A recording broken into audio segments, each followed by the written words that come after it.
here we are, my sparkling Droy clone inspired recipe.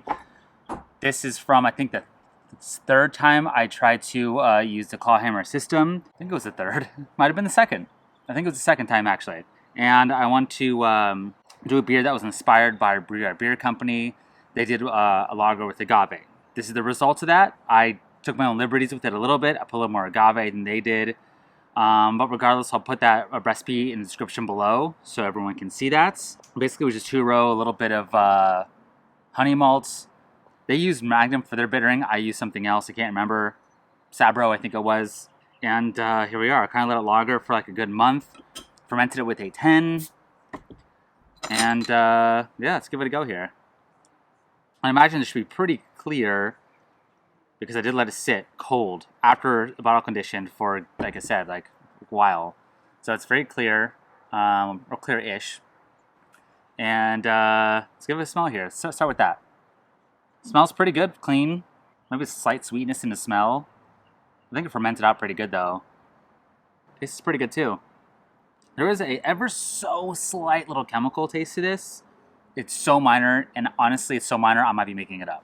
That's how minor it actually is. But just a touch, which could be a touch of contamination.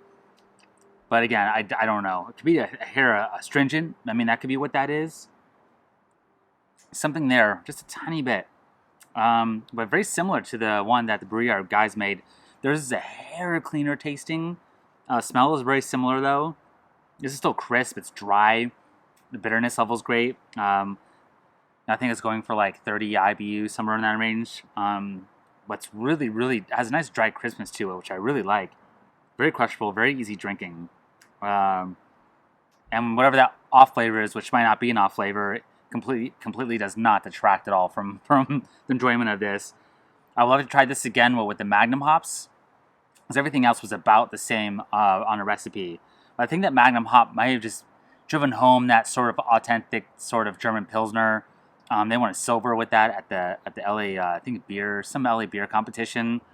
This doesn't quite have that. It's a hair fruitier, it's a hair difference, but still really nice, dry, crisp, great, beautiful lager. I'm very happy with this. And when it technically isn't a lager, because I guess I used the A10 yeast, but you know, yeah, it did lager. Let's put it that way. You know, so the second time I used this system, that claw hammer supply system, it didn't go that great, but I still got good beer out of it. The third time I used it, it didn't go that great. I posted that video already. I still got good beer out of it. The IPA I had was really good. And this is very delicious. So, yeah, there you go. There it is.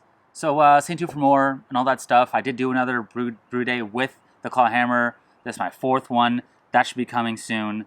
I'm kind of doing a granite glass with that one. I fermented that about a week ago. So, by next week this time, maybe a little later, I should have that video up. But, and we'll see if I got it right this time. So stay tuned for more, and yeah, see you next time.